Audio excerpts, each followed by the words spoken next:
estudios bíblicos virtuales y también aquí presenciales. Y estamos estudiando el libro de Mateo sistemáticamente, verso por verso. Ya mismito lo van a conectar aquí. Oh, Dios. Vamos a... Pero se oye como sea. Sí, se oye, la conexión ahora se oye mejor. Ahora sí se oye mejor. Gloria al Señor. Ajá, ahora sí. Y estamos estudiando el modelo de Jesús. Estamos cogiendo sistemáticamente verso por verso, ¿verdad? O por estrofa. En Mateo capítulo... ya estamos en el capítulo 12. Este tiene varios versículos, 40 y pico de versículos. Y los contextos están en Marcos capítulo 2, verso 23 al 28, y Lucas capítulo 6, del 1 al 5. Y siguen las controversias con Jesús por los escribas, por los fariseos, por los saduceos, por los religiosos legalistas de la época del Señor, del ministerio terrenal de Jesús, y cómo Él tiene que lidiar con todas esas controversias. Y a veces, pues, nosotros no estamos tan lejos de eso. Lamentablemente, el legalismo religioso, el espíritu religioso y el sistema carnal del ser humano, pues, se desenfoca de las cosas que son importantes en el reino de Dios. Eso, nosotros vivimos ahora en la gracia, pero lo que hemos estado estableciendo fue lo que Jesús estableció, fue su reino. Y a veces no hemos aprendido a vivir bajo esos principios de reino, bajo esos principios de gracia, bajo el principio del amor, ¿verdad? Buscando formas de ser más específicos. Vamos a dar lectura a varios versos aquí. Y dice, en aquel tiempo iba Jesús, capítulo 12, verso 1, por los sembrados en un día de reposo. Y eso hay que marcarlo ahí. Y sus discípulos tuvieron hambre y comenzaron a arrancar espigas y a comer. Viéndolo los fariseos le dijeron, he aquí tus discípulos hacen lo que no es lícito hacer en el día de reposo. Pero él les dijo, ¿no habéis leído lo que hizo David cuando él y los que con él estaban tuvieron hambre? ¿Cómo entró en la casa de Dios y comió de los panes de la proposición, que no le era lícito comer ni a él ni a los que con él estaban, sino que solamente a los sacerdotes? ¿O no habéis leído en la ley cómo en el día de reposo los sacerdotes en el templo profanan el día de reposo y son sin culpa? Pues os digo que uno mayor que el templo está aquí. Uno más grande que el templo. Y si supiese qué significa misericordia quiero y no sacrificio, no condenaréis a los inocentes, porque el Hijo del Hombre es Señor del día de reposo. El Hijo del Hombre, que era el nombre que Jesús había identificado aquí en la tierra, en la parte humana, Dios humanizado, en la figura del cuerpo, ¿verdad?, de Cristo, el Señor. Él es más grande que el día de reposo. Ahora, vamos a analizar un poquito aquí ciertos aspectos importantes. Cuando dice que tres eran las cosas que distinguían particularmente a los judíos de los gentiles de esa época, habían tres cosas. Número uno, la primera era la observancia del sábado. Para el judío el sábado era una cosa, el judaísmo, eso era piedra angular. Los fariseos eran muy estrictos con este punto. El Talmud, que era uno de los libros sagrados de los judíos, que es el gran depositario del judaísmo farisaico, ha dedicado 24 capítulos al tema para hablar del sábado. La segunda señal distintiva de los judíos de ese tiempo era la circuncisión. Ellos se circuncidaban. Para ser judío había que estar circuncidado. Y la tercera era la prohibición de comer carne inmunda. La carne de cerdo para ellos era carne inmunda. Esas eran las tres características entonces de lo más que se reconocía del judaísmo en ese entonces.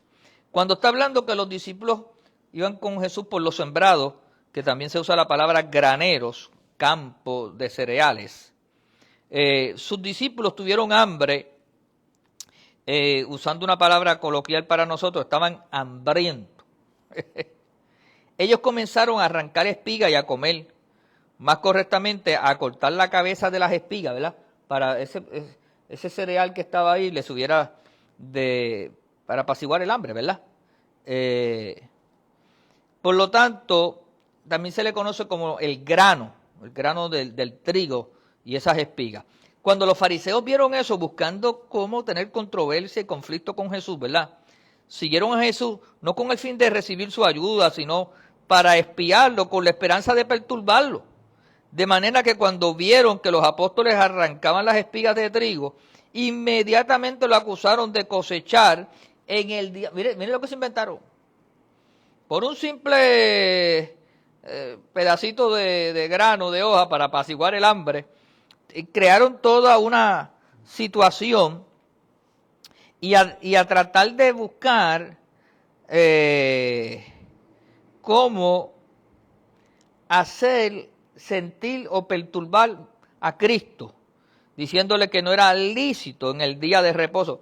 Comenzaron a rebuscar todo el legalismo, porque ese es el problema del legalismo, que coge cualquier detalle de la circunstancia para hacer una carga, para hacerte sentir culpable, para crear una molestia, para obligarte a hacer algo, ¿verdad? Para ponerte una carga. Y ellos comenzaron a reclamar el cuarto mandamiento, ¿verdad? De Éxodo capítulo 20, el verso 10, como en el día de reposo, que el cuarto mandamiento prohibía hacer cosa alguna el sábado. Pero el asunto es, ¿de qué cosa se trata? Los rabinos lo definieron con cuidado, meticuloso, en centenares de regulaciones minuciosas. Para cada cosa ellos le hallaron una situación de legalismo, de crear que no era lícito, de crear una carga religiosa, algo que muchos de ellos ni lo vivían, ¿verdad? Por lo tanto, Jesús tenía una contestación para la queja de los fariseos. Y le citó el caso de David, que con una banda de hombres hambrientos había comido de los panes de la proposición, reservado exclusivamente para los sacerdotes. En otras palabras, la necesidad humana es una ley mayor que todas las leyes y reglas religiosas. Oiga eso, una necesidad humana va por encima de cualquier ley. Y de hecho, las mismas leyes dan unas aperturas en ciertas prohibiciones que cuando ya se trata de la vida o de la muerte, o se trata de una necesidad humana, usted puede tener lo que se llama una dispensa o una cláusula de apertura legal para hacer lo que va a hacer, porque está en juego una necesidad humana importante, está en juego su vida, ¿verdad? Y se puede. De hecho, una persona que esté en un momento de necesidad y tenga que consumir algo de alimento, de hecho lo van a arrestar, pero cuando vean que era por hambre, por necesidad, la misma ley y los mismos jueces y los policías, pues tratan de resolver el problema, porque saben que es una situación de necesidad humana y que es una ley mayor que todas las leyes y reglas religiosas. Eso se llaman derechos humanos. Y los derechos humanos van por encima de todo. O para expresarlo con mayor exactitud, el amor es la ley más elevada del universo e invalida todos los reglamentos. Oiga bien, cuando la cosa está fundamentada en un amor sincero, va por encima de cualquier reglamento, porque son derechos humanos, son derechos de subsistencia, ¿verdad? De una demostración del amor. El amor exige que sea suplida la necesidad humana aún si algunos puntos técnicos legales tienen que ser hechos a un lado en el proceso. Los derechos humanos van por encima de las leyes en ciertos momentos, o se supone que sea así, ¿verdad? Como eran legalistas típicos, les faltaba ese amor y el sentido común, que unidos hacen que la vida que se deslice feliz y suavemente. Pero el amor es un don de la gracia de Dios. Así mismo es, ¿verdad? Porque Dios es amor. Por eso cuando la religión lamentablemente choca con ese principio del amor, porque la religión te vuelve tan legalista que se vuelve insensible. y pierde el principio fundamental del bienestar del hombre, del bienestar de la persona, del individuo. Y entonces a veces nosotros caemos en unos juicios insensibles dentro del mismo ámbito del cristianismo. Nos olvidamos que el cristianismo está fundamentado en el amor y que Cristo vino para romper con ese legalismo atroz, terrible, de los fundamentos religiosos, ¿verdad? Los fundamentalistas religiosos en ese sentido. El maestro también recordó a sus críticos que los sacerdotes trabajaban todos los sábados en el templo. Mira, ellos están trabajando en el templo y están allí y es sábado. Desde este modo profana el día de reposo y son sin culpa. Ellos también están trabajando. Ustedes no se han dado cuenta que están oficiando. Por lo tanto, enseguida Jesús apuntó a su principal objetivo. Ahora estaba presente uno mayor que el templo, uno mayor que la religión judía, el verdadero templo, lugar de reunión de Dios y los hombres, era Jesucristo. Era a través de Cristo, Él es el camino, la verdad y la vida. Y nadie viene al Padre sino a través de Jesús. Por lo tanto, aunque el templo de Jerusalén era la casa de Dios, Jesús era el Hijo de Dios. Y esto es infinitamente más grande y poderoso. Ahora, mire lo que dice ese verso 7. Cristo, una vez más, cita Oseas capítulo 6 y el verso 6. Misericordia quiero y no qué, y no sacrificio. Y esa es la esencia del evangelio, hermano. Misericordia es amor, misericordia es justicia, misericordia es sensibilidad, misericordia es compasión, misericordia es ayudar al prójimo. Y cuando la Biblia habla de sacrificio, está hablando del holocausto, de la ofrenda, de matar al cordero y traerlo en ofrenda, en adoración, ¿verdad? En expiación por el pecado. Una costumbre de la religión judía, bien marcada. Y Jesús le está diciendo, mire, yo quiero más misericordia y amor que la misma ofrenda. Que para el judaísmo y para Dios la ofrenda era sagrada.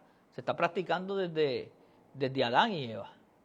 Por lo tanto, va por encima de la sensibilidad, el amor, la misericordia.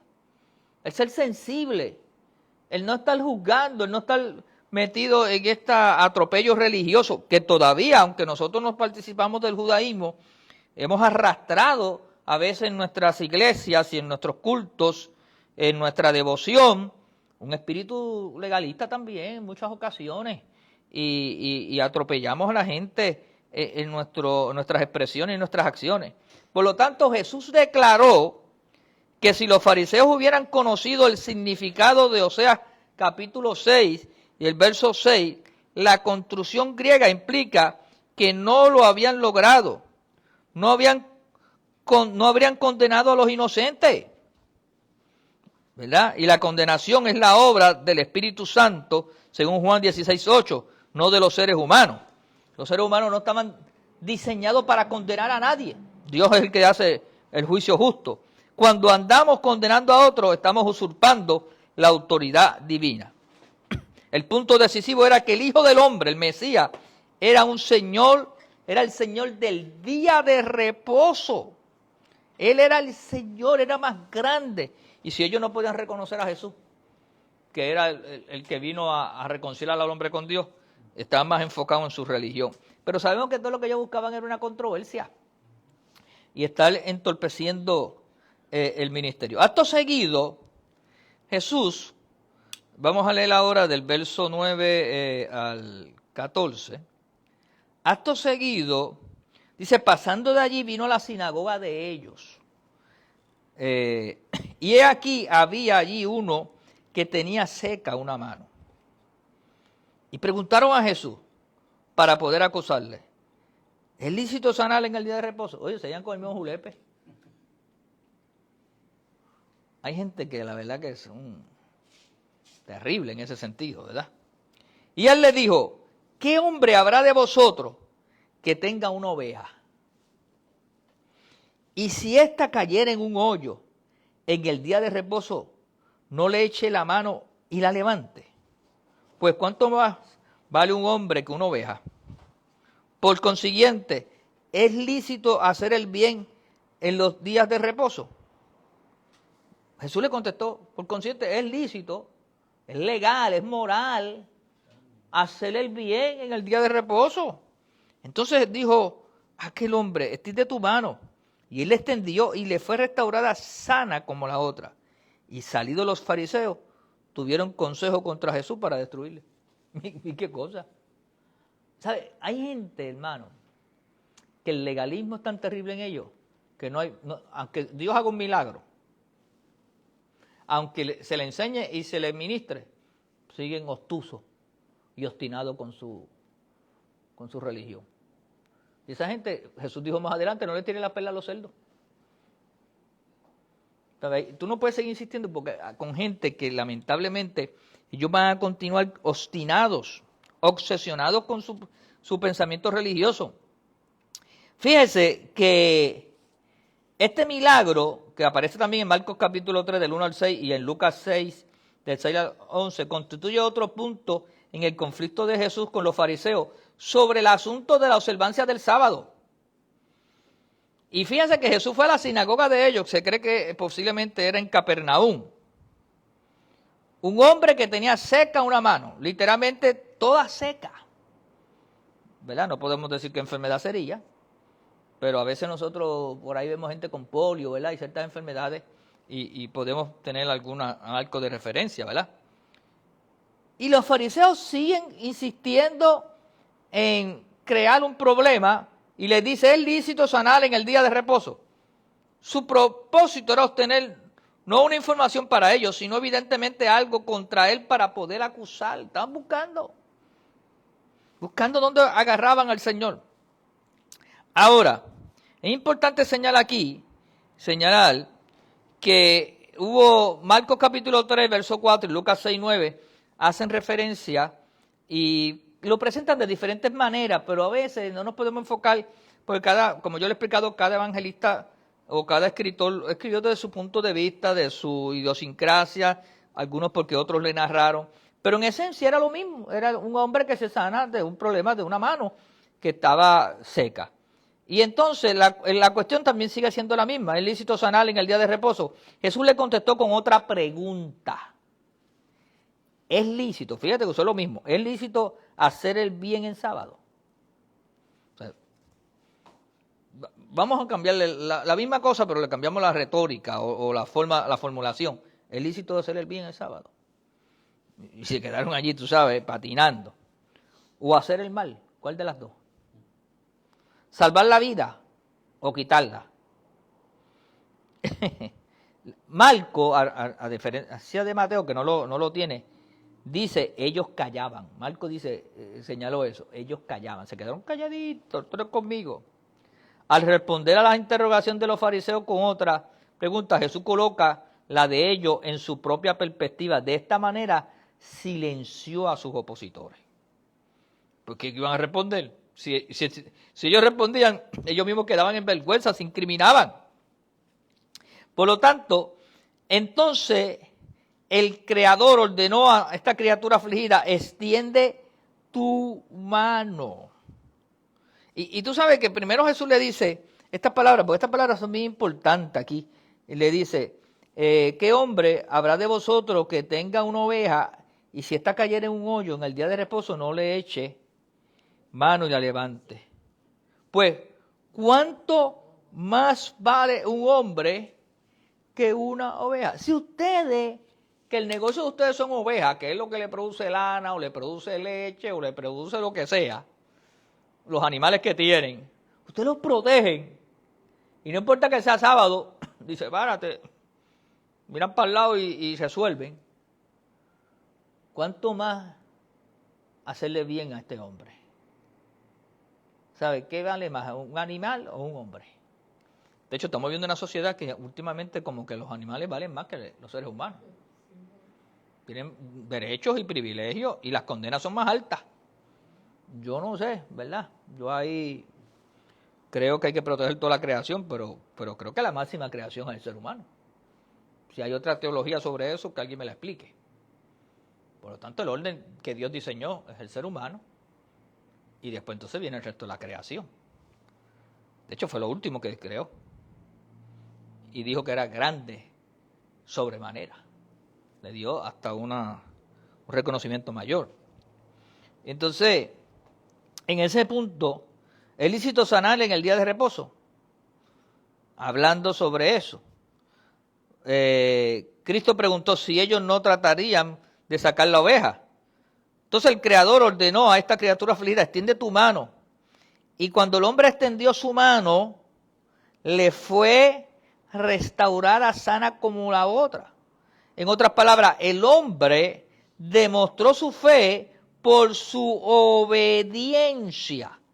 Porque cuando Jesús le dijo, extiende su mano, el hombre no titubeó y la extendió. El hombre obedeció y creyó y fue sanado. O sea, que la fe y la obediencia juegan un papel muy importante, algo que yo he enseñado enfáticamente sobre ese tema. Ahora, vamos a leer otros versitos más sobre este tema. Sabiendo esto, Jesús se apartó de allí y le siguió mucha gente. Cada día más gente se añadía. Veían los milagros, veían lo que Jesús estaba haciendo. Y sanaba a todos. De hecho, Jesús sacó tiempo para sanar a todos los enfermos. Sacó tiempo para manifestar el poder de sanidad, poder salutífero. Y les encargaba rigurosamente que no lo descubriesen, para que supiese lo dicho por el profeta Isaías cuando dijo.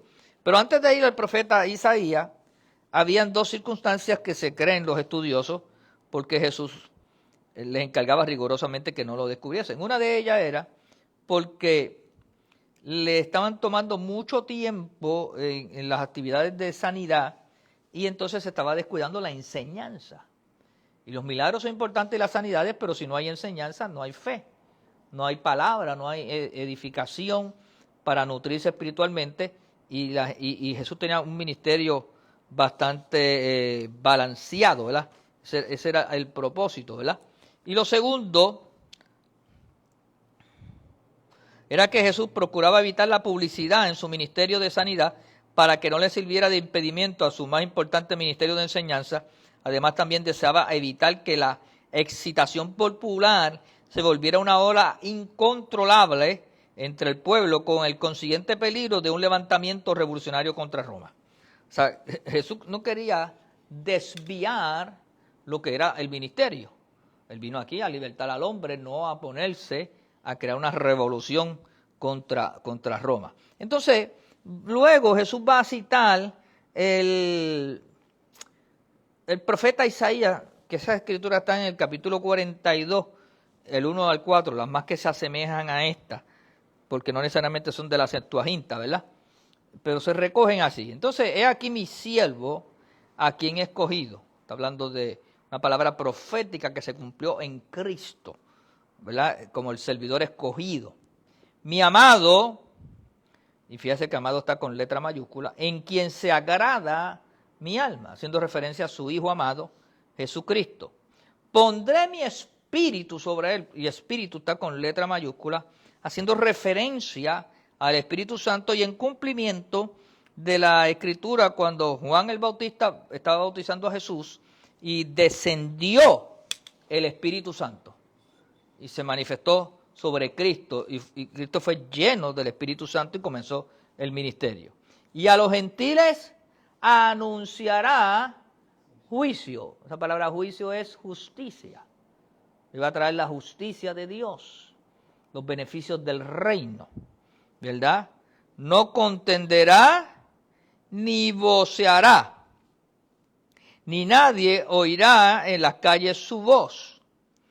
La caña cascada no quebrará, y el pábilo que humare no apagará, hasta que saque a victoria el juicio, y en su nombre esperarán los gentiles. En otras palabras, iba a terminar con el pueblo de Israel, en este caso los judíos, la religión, y iba a comenzar luego, ¿verdad?, la predicación de la gracia, del reino, y en su nombre esperarán los gentiles. Entonces ya no será el pueblo de Israel el que tendría el vínculo absoluto, sino que ahora el evangelio iba a ser para todas las naciones. Y por eso es que le da encomienda a la iglesia de ir y predicar el evangelio. Y Marcos 16 dice, y el que creyere y fuere bautizado será salvo, mas el que no creyere será condenado, y pondrán las manos sobre los enfermos y sanarán y hablarán en otras. Y comienza esa dispensación de la gracia que era para todos, para todo el que creyera, para todos los creyentes en esa parte del ministerio de Jesucristo. Por tal razón, eso era lo que estaba ocurriendo. Ahora, todos los conflictos que ustedes vieron que Jesús tuvo ahí con los judíos era por el espíritu religioso, buscando cómo aprenderle, buscando cómo crear una acusación. Todo iba dirigido a eso, pero Cristo estaba cumpliendo paso por paso, llenando el expediente, cumpliendo las profecías, cumpliendo todo lo que estaba relacionado con él, y entonces en esa dimensión. La semana que viene vamos a entrar entonces a ver desde el verso 42 hasta el 45 y vamos a estudiar una serie de cosas relacionadas con el ataque que ellos continúan, pues ellos siguen atacando diciendo que Jesús, porque Jesús ahora comienza a echar fuera a una persona que estaba bajo los efectos de un demonio. Jesús lo liberta, pero entonces ellos comienzan a acusar que por Belcebú echaba a los demonios y por ahí. Entonces Jesús da toda una enseñanza de lo que significaba esa acusación y lo que él representaba. Y entonces pues eso lo vamos a estar estudiando la semana que viene. ¿Amén? Pero esperamos que usted lo que haya recibido hoy le edifique, que esto añada bendición a su vida espiritual y sea edificado en el Señor y que la gracia de Dios le cubra. Gracias por compartir con nosotros. Recuerde que estamos este domingo aquí en nuestro servicio especial de las primicias y vamos a estar haciendo una administración muy especial como hacemos todos los años. Gracias por compartir con nosotros. Bendigo tu vida, declaro bendición, declaro paz, declaro salud y declaro que eres edificado en esta santísima fe y que Dios trae bendición a tu vida. Todos los de la casa compartan el video para que otros también lo sean ministrados y nosotros aprovechamos este momento para ofrendar y honrar a Dios y lo puedes hacer a través de la ATH móvil como CFC Fe y Gracia, ¿verdad? O entra a nuestra página de nuestra iglesia, hay otras formas y maneras de cómo hacerlo para adorar a Dios. Sean más que bendecidos, paz y gozo, y seguimos aprendiendo de la palabra del Señor. Bendiciones.